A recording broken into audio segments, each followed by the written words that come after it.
Merhaba arkadaşlar, ben bilgi deposundan Hasan. Bugün size parametrik fonksiyonun türevini ve kapalı fonksiyonun türevini anlatacağım. Arkadaşlar yine sol tarafta hatırlatmamıza bakalım. Burada parametrik fonksiyon için ilk baş bakalım.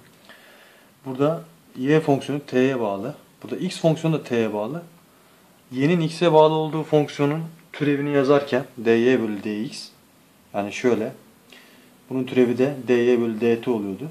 Çarpı dx'i şöyle yazabileceğimiz için, hani bölü şeklinde olduğu için dt bölü dx şeklinde, hani bölüme gelecek ya, bölümün çarpımında ters çeviriyorduk. O yüzden böyle oluyor. Yani bu yolla çok rahat bir şekilde parametrik fonksiyonun türevini de alabiliriz. Altta ise kapalı fonksiyonun türevi, yani hem x'e hem y'ye bağlı olan fonksiyon türevi.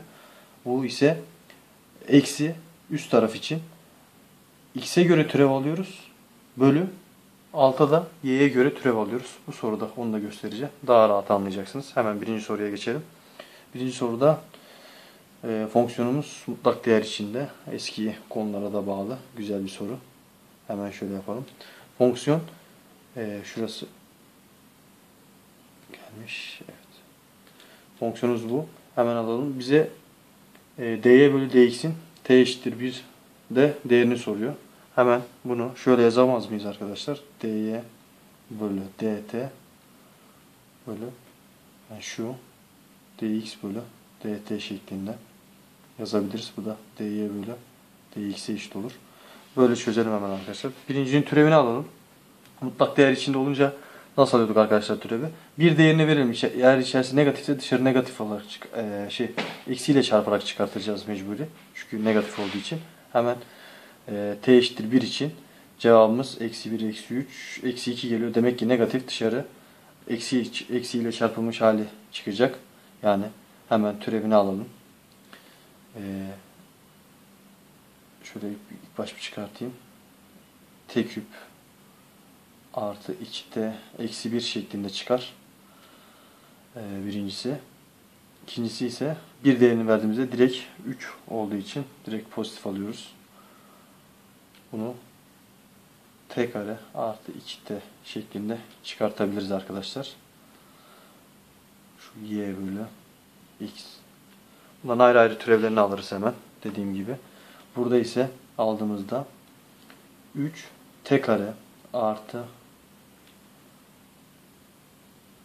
2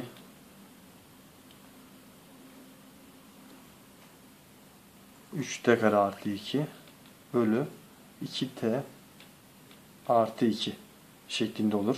Bu da dy bölü dx'e eşit olur. Arkadaşlar burada t eşittir 1 için değerlerini sormuştu. Hemen yerine yazalım. 5 bölü 4 olur arkadaşlar cevabımız. Hemen kapalı fonksiyonun türevine geçelim.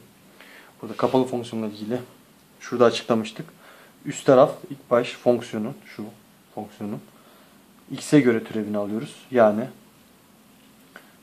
şöyle yazalım. Şunu şöyle çekeyim karışmasın. F üssü x virgül y eşittir eksi f. X'in türevini alacağımız ilk baş için ilk baş hemen şöyle yazalım.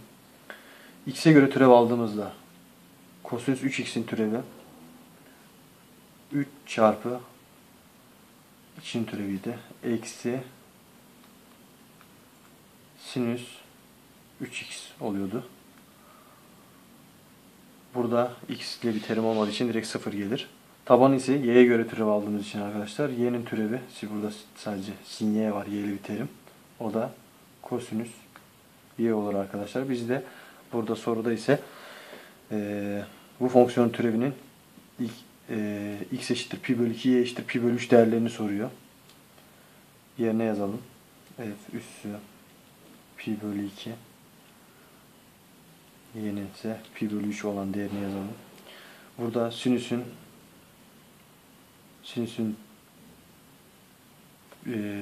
x yerine pi bölü 2 yazdığımızda burası 3 pi bölü 2 gelir. Sinüs 3 pi bölü 2 ise eksi 1'e eşittir arkadaşlar, bilirsiniz. Eksi 1. Buradan eksi vardı, artı oldu. Eksi 3 bölü kosinüs Burada y yerine pi bölü 3 yazarsak kosinüs pi bölü 3 60 nedir? 1 bölü 2'dir arkadaşlar. 1 bölü 2 yazdığımızda cevabımız eksi 6 çıkar arkadaşlar. Bir sonraki derste görüşmek üzere. İyi günler arkadaşlar.